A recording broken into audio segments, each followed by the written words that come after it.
suis en fait la gérante d'une société qui s'appelle Human Ventures, qui est en fait une société qui travaille pour des grands groupes, pour des PME et pour des startups, et qui les aide en fait à innover autrement. Donc de manière plus précise, je travaille avec des grands groupes où je les aide à monter des programmes d'incubation et d'intrapreneuriat, c'est-à-dire s'appuyer sur les idées des collaborateurs pour créer des activités nouvelles en s'appuyant sur les méthodes de start-up. Je travaille beaucoup sur Paris, mais également aussi sur le sud de la France. Avec Schema, en fait, j'anime un cycle sur la disruption dans toutes ses dimensions. C'est un cycle de conférences qui existe depuis une dizaine d'années, que l'on fait à la fois sur Paris, sur Lille et sur Sophia Antipolis.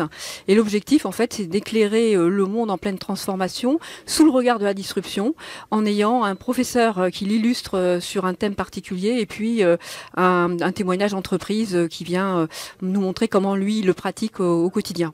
Et au cœur de l'entrepreneuriat, ce sont des aventures humaines, des hommes et des femmes qui osent, qui voient les choses différemment, qui ont des idées un petit peu disruptives, même beaucoup disruptives, et puis qui veulent les mettre sur le marché.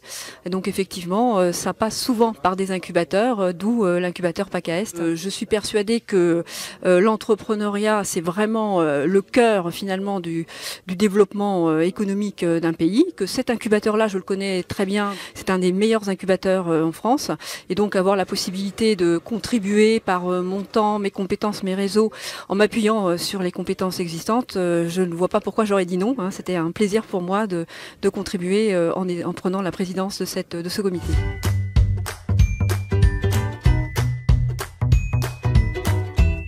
On constate encore malheureusement qu'on est loin de la parité.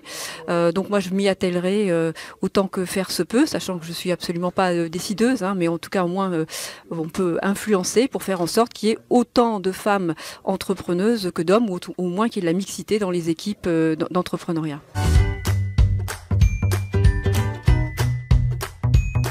On a eu de deux beaux projets qui ont été présentés avec passion par les deux entrepreneurs, pour lesquels nous avons donné un avis favorable. Alors nous, c'est juste un avis consultatif, donc ensuite il y a un autre comité derrière qui décidera effectivement de l'entrée en incubation.